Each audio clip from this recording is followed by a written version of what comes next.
6-year-old Siti bounced on her toes, her bright eyes sparkling like the colorful fruits piled high in the market. Today was a special day, a trip to the bustling pasar with her Ibu. It wasn't just any shopping trip.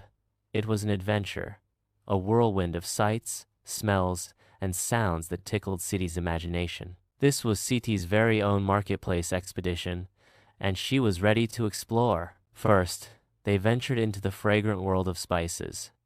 Siti giggled as her Ibu held a bright orange turmeric root, explaining how it made delicious curry. The air buzzed with the aroma of cloves, cinnamon, and ginger, a magical perfume that made Siti's tummy rumble. She even got to smell a strange, knobbly thing called galangal, which smelled a little like lemon and a little like, well, adventure. Siti decided it smelled like her upcoming birthday party. Next, the colorful fruits and vegetables called to them. Siti's eyes widened at the sight of plump, red tomatoes, shiny green cucumbers, and long, purple eggplants. Ibu let Siti choose her favorite, a bright yellow mango, perfectly ripe and smelling unbelievably sweet. Siti carefully cradled her mango, feeling its smooth skin, already imagining its juicy sweetness bursting in her mouth. She even helped Ibu choose some bouncy, green beans, carefully placing them in their basket. The fish market was a slightly different story. The glistening fish, flapping their tails, looked a little scary to Siti, but Ibu showed her the beautiful, silvery scales and explained that they were delicious. Siti bravely peeked at a giant grouper, its wide eyes staring back. She decided to stick to the mango for now, but she promised Ibu she'd be braver next time. Finally, it was time for the sweet treats. Siti's eyes lit up at the sight of rainbow-colored candies and sweet, sticky cakes. Ibu let her pick one small, delicious cuilapis, a layered cake with vibrant colors, a perfect ending to their market adventure. As they walked home, Siti's basket was full of colorful goodies, her heart even fuller. It wasn't just the mangoes and sweets that made her happy. It was the shared experience, the laughter, and the special time spent with her Ibu. The trip to the pasar wasn't just about buying groceries. It was about creating a memory, a fun, playful adventure that Siti would cherish forever.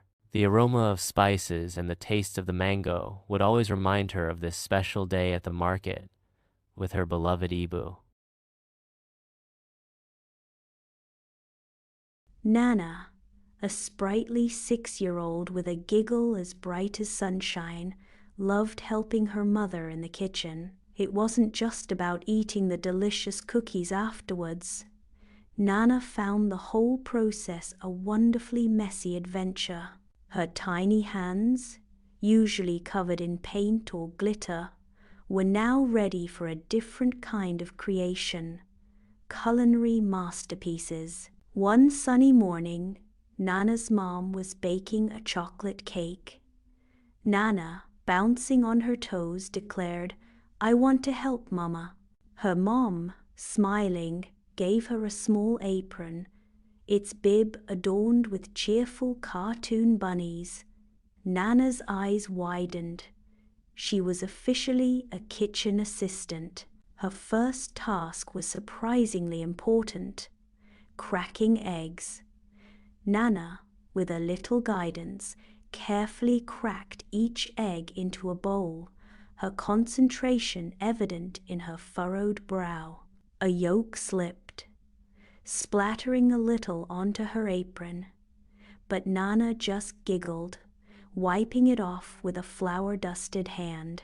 The bunnies on her apron seemed to wink at her mischievousness. Next came the stirring. Nana wielded a wooden spoon, her small arms working diligently to mix the batter. The spoon was almost bigger than her hand, but she persevered, swirling the chocolate mixture with impressive enthusiasm. Sometimes she'd accidentally splash a bit of batter onto the counter, but her mum just chuckled and said, "That's part of the baking fun, Nana." Nana loved the feeling of the cool, smooth batter between her fingers, and the rich chocolate scent filled the air, making her tummy rumble with anticipation. Perhaps the most fun part was sprinkling the chocolate chips. Nana carefully measured them out, one by one, placing them on top of the batter with meticulous care. It was like creating a tiny, delicious galaxy of chocolate. Finally, the cake went into the oven, and Nana proudly watched as her mum slid it inside. The aroma of baking chocolate wafted through the kitchen, a testament to their shared culinary adventure. After the cake cooled, Nana helped her mum frost it with creamy chocolate icing. Her fingers got a bit sticky, but the joy on her face made it all worthwhile. That evening, as they ate the cake, Nana beamed with pride. It wasn't just a delicious chocolate cake. It was a cake made with love, laughter, and a whole lot of tiny helping hands. Nana had learned that helping in the kitchen wasn't just about making treats. It was about sharing moments, creating memories, and most importantly, having fun with her mom. And that, Nana realized, was the sweetest ingredient of all. 6-year-old Ahmad's heart thumped like a drum solo. Today was the day. He was visiting the Happy Hearts orphanage, a place his mom had told him was full of kids who needed extra love.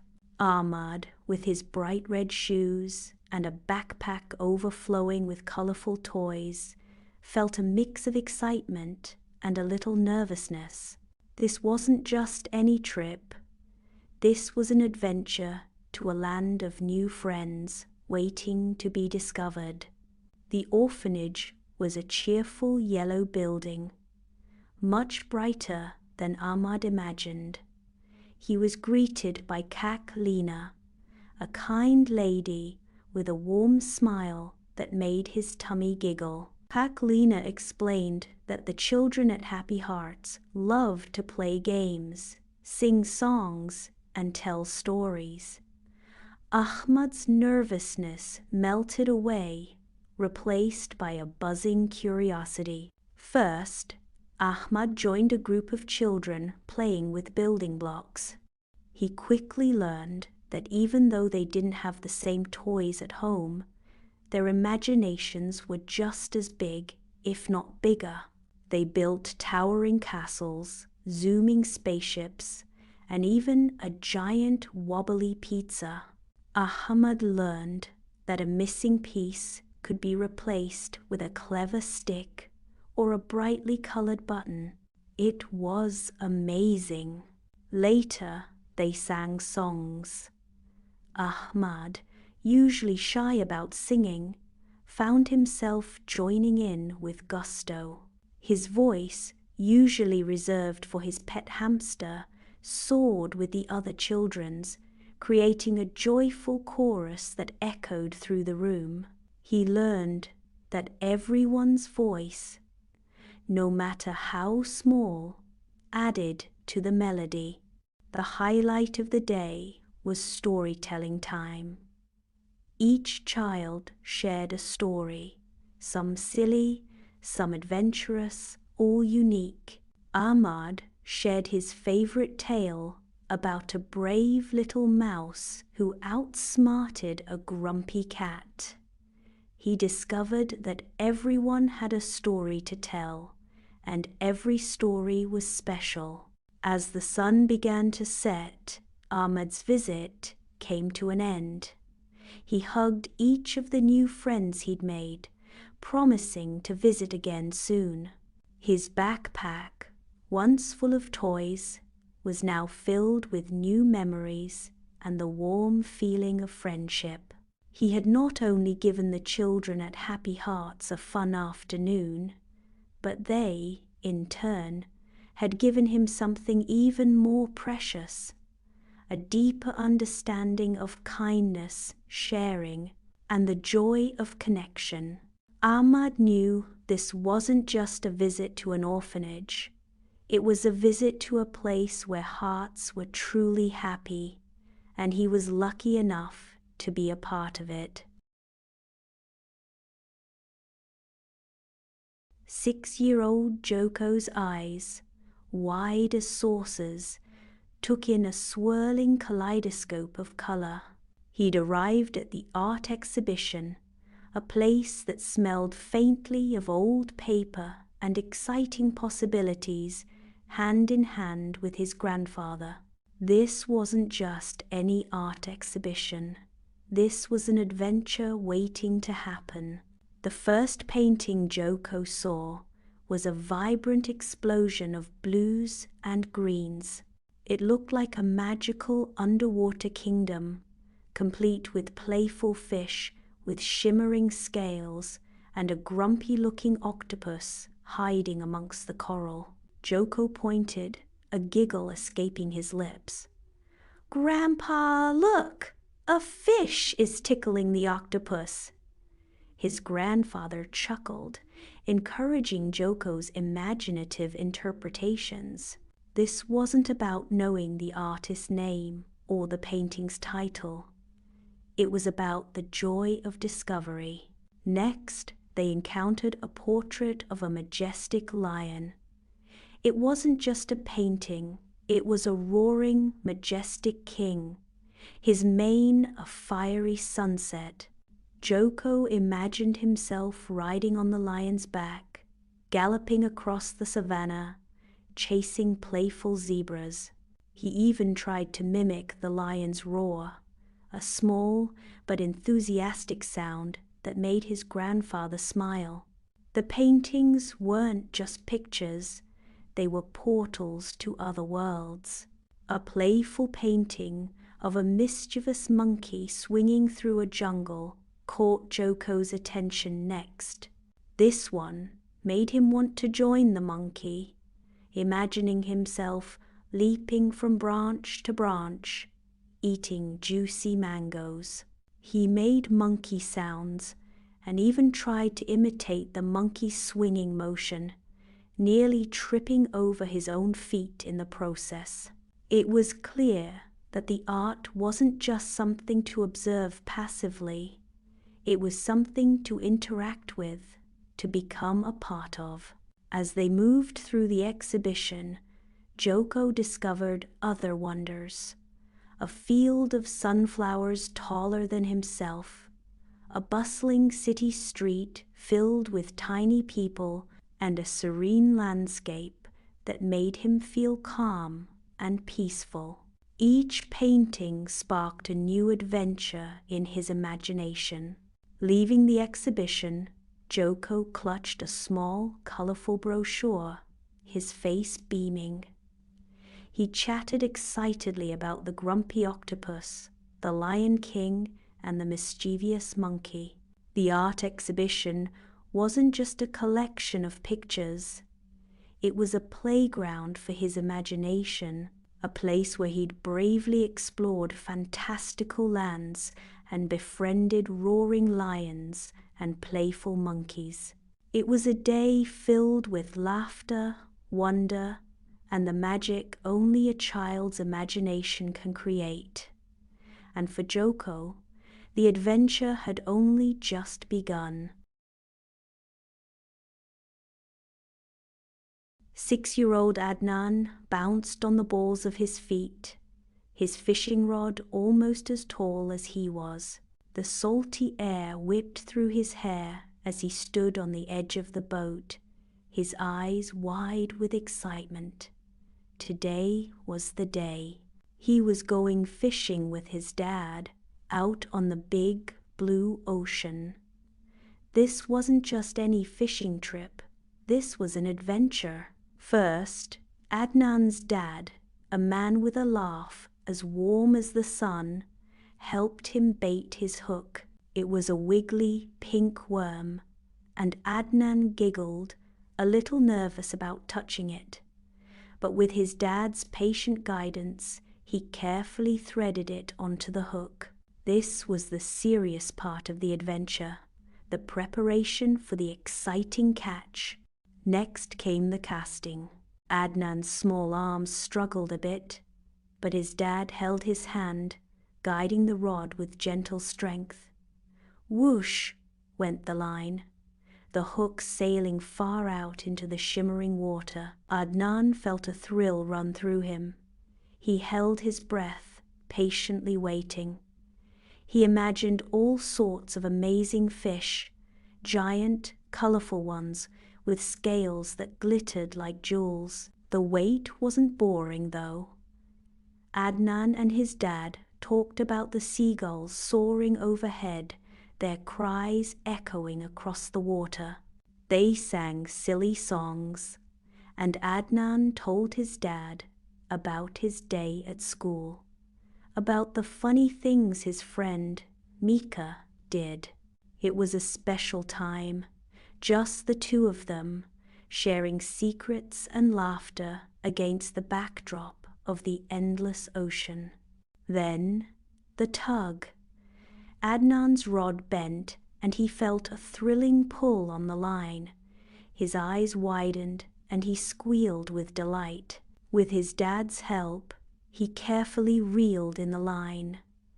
It wasn't a giant, jewel-scaled fish, but a small, silvery one, shimmering in the sunlight. Adnan shrieked with joy, carefully unhooking the fish before gently placing it back in the sea. It wasn't about the catch for Adnan. It was about the experience.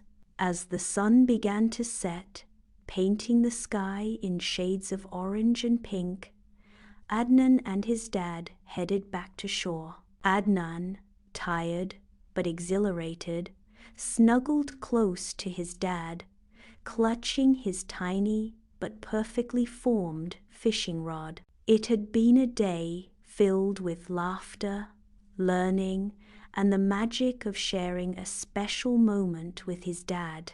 He knew this wouldn't be his last fishing trip. This was just the beginning of many more adventures to come, each one as special as this one. The memory of the day, the feel of the salty breeze, and the warmth of his father's hand would stay with him forever.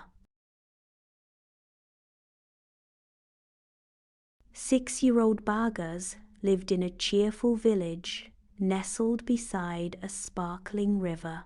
His village was famous not just for its beautiful scenery, but also for its lively Gotong Royong, a community work party where everyone helps each other out. Bagas, though tiny, was bursting with a big heart, eager to join in the fun. This particular Gotong Royong was all about cleaning up the village park, and Bagas, armed with his bright red bucket and a determined grin, was ready to contribute his part. First, Bagas tackled the fallen leaves. He wasn't very good at sweeping with the big broom, so he opted for a more Bagas-sized approach. He scooped them up, one handful at a time, into his bucket. It was slow going, but he hummed a happy tune as he worked, imagining each leaf as a tiny, mischievous monster he was capturing. He even gave them silly names like Leafy McLeaferson and Twirly the Leaf. Next, he moved on to the scattered trash. He carefully picked up bits of paper, discarded candy wrappers, and even a lost button. He was amazed by the variety of things people left behind. He felt like a little detective, solving the mystery of each piece of trash. His tiny fingers worked tirelessly, adding each item to his overflowing bucket, a testament to his dedication. Finally, it was time for the most exciting part, painting the park benches. Bagas, under the watchful eye of his older sister, carefully dabbed bright yellow paint onto the worn wood. He giggled as the paint splattered a little, adding his own unique touch to the village project. He felt immensely proud of his contribution, a tiny yellow footprint, a testament to his involvement in brightening up the park for everyone. The gotong royong ended with everyone sharing delicious snacks and laughing together. Bagas, despite his tired arms and paint-stained fingers, felt a huge sense of accomplishment. He hadn't just cleaned the park, he'd helped his community, learned new skills, and had a wonderful day doing it. His little red bucket, now empty and gleaming, was a reminder of the big difference even the smallest person can make. From that day on, Bagas knew that helping others was not just work, but a joyful adventure, and he couldn't wait for the next gotong royong